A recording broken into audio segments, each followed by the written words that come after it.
ఎక్కడున్నాడో ఏమైపోయిండో మా శరత్ బాబు, జల్దీనా తిరిగి వచ్చేటట్టు చూడు స్వామి. హలో మావా, నేను మీ స్పైడీ వచ్చేసా మీకోసం. బతికే ఉన్నావురా నువ్వు? ఉన్నా మావా, ఉన్నాను, బతికే ఉన్నా. కానీ రాత్రి నాకు ఈ బీర్లకి మధ్య జరిగిన యుద్ధంలో పోతానేమో అనుకున్నా మావా. అందుకే కొన్నాళ్ళు ఈ బీర్లకి యుద్ధానికి దూరంగా ఉందాం అనుకుంటున్నా. ఉన్నట్టుండి అన్ని మానేసావంటే నమ్మడానికి నేనేమన్నా పిచ్చోడ్నా?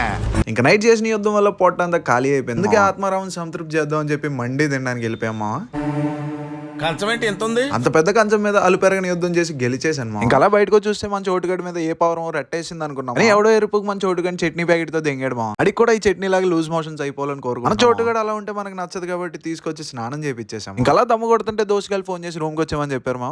కూడా మన గూడాలని సాయంత్రం కల్లా చేరి తప్పకుండా మద్యపానంలో మునిగి తేలాల్సిందే. ఇంక ఈ మద్యపానాలు మునిగి తేళ్లాలు అన్ని మానేసాం కాబట్టి చక్కగా ప్యాకెట్. అలా మధ్యాహ్నం మొదలెట్టిన మా ప్యాక్ మిడ్ నైట్ వరకు సాగింది మా. అందుకే ఇంకా రోడ్డు మీద పడి ఏదో ఒకటి దెంగి తిందాం అని స్టార్ట్ అయిపోయాము. ఏందో మామ, ఈ హైదరాబాద్ వచ్చిన దగ్గర నుంచి అసలు దెంగి తినడం దెంగి తాగడం తప్పితే వేరే పని లేకుండా యుద్ధాల మధ్యలో పడి మన వీడియోలు కూడా అప్లోడ్ చేయడం మర్చిపోయాను మామ. సారీ, మీరు నన్ను క్షమించేస్తారు మామ. నాకు ఇంకా అలా కేబిహెచ్పి వచ్చి ఓ ప్లేట్ ఇడ్లీ చెప్పి వాయిస్ పడదు. అది కూడా సరిపోలేదని చెప్పి ఒక దోశ చెప్పి అది కూడా వాయిస్ పడదు. ఇంకా అది కూడా సరిపోలేదని చెప్పి ఇంకో బాదం పాలు తీసుకొని వాయిస్. ఇంత దెంగి తింటే నేను కూడా భయాలే అయిపోతానేమో అని భయం వస్తుంది మామ.